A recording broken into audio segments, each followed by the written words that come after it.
നമസ്കാരം. 2019 കേരളത്തിൽ പല മണ്ഡലങ്ങളിലും ഹാക്കിംഗ് നടക്കും. കാരണം ഗുജറാത്തിൽ നിന്നല്ലേ വോട്ടിംഗ് യന്ത്രങ്ങൾ പരിഹസിച്ചുകൊണ്ട് വാർത്തകളിൽ നിറയുകയാണ് കെ സുരേന്ദ്രൻ.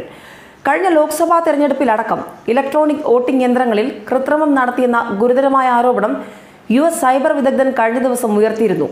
ഈ വെളിപ്പെടുത്തലിലൂടെ ദേശീയ രാഷ്ട്രീയത്തിൽ സ്ഫോടനാത്മകമായ സ്ഥിതിയാണ് ഉണ്ടായിട്ടുള്ളത്.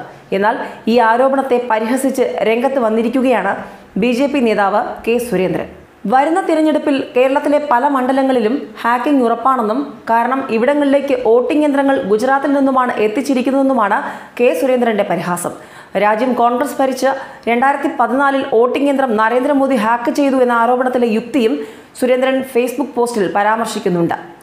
ഫേസ്ബുക്ക് പോസ്റ്റിന്റെ പൂർണ്ണരൂപം ഇങ്ങനെയാണ്: 2014 കോൺഗ്രസ് ഭരിക്കുമ്പോൾ ഹാക്ക് ചെയ്ത മോദി 2018 സ്വന്തം ഭരണമുള്ളപ്പോൾ മധ്യപ്രദേശും രാജസ്ഥാനും ഛത്തീസ്ഗഡും വിട്ടുകളഞ്ഞത് ഒട്ടും ശരിയായില്ല. ഒരു കാര്യം ഉറപ്പാണ്, 2019 എന്തായാലും കേരളത്തിൽ പല മണ്ഡലങ്ങളിലും ഹാക്കിംഗ് നടക്കും. ഗുജറാത്തിൽ നിന്നല്ലേ വോട്ടിംഗ് യന്ത്രങ്ങൾ കൊണ്ടുവന്നത്. മോദി ആരാ മോൻ?